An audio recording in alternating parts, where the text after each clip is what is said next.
This is David Kurtz for TPM Media. We're on the floor of the convention center just following John McCain's speech accepting the Republican nomination for president in 2008. The scavenger hunters are scurrying around picking up any souvenirs here that they can take home with them.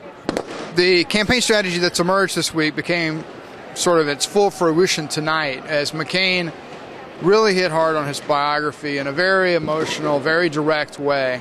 That had the crowd here at times very somber, very subdued, not because I don't think of a lack of excitement necessarily, but because of the seriousness of his descriptions of the POW experience. We saw that throughout the week. Little things that you might not have noticed on TV, but on the screen now where the American flag is waving, which is a huge screen, probably 20 feet high and 30 feet wide.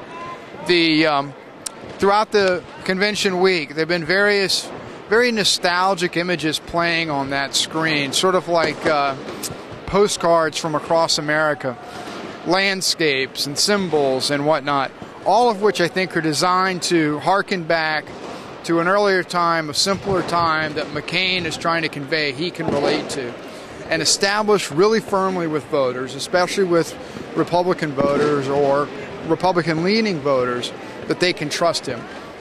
And as we've known for several months now, and as I'm sure will be more manifest in the coming weeks, at the same time that the McCain camp is doing that, they'll be trying to point out reasons that you can't trust Barack Obama.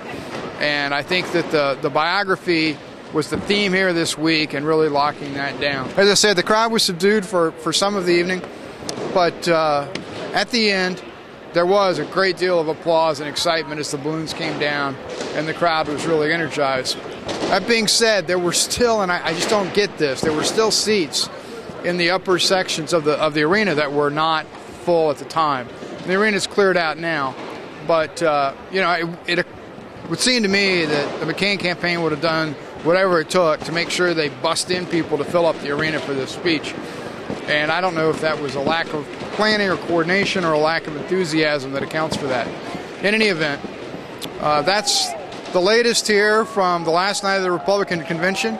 It brings to a close our 2 weeks of convention coverage in Denver and again here in St. Paul. We appreciate you watching. I want to say special thanks to our videographer, Ben Craw, who's on the other side of the camera and who's been tireless throughout these 2 weeks of nonstop coverage.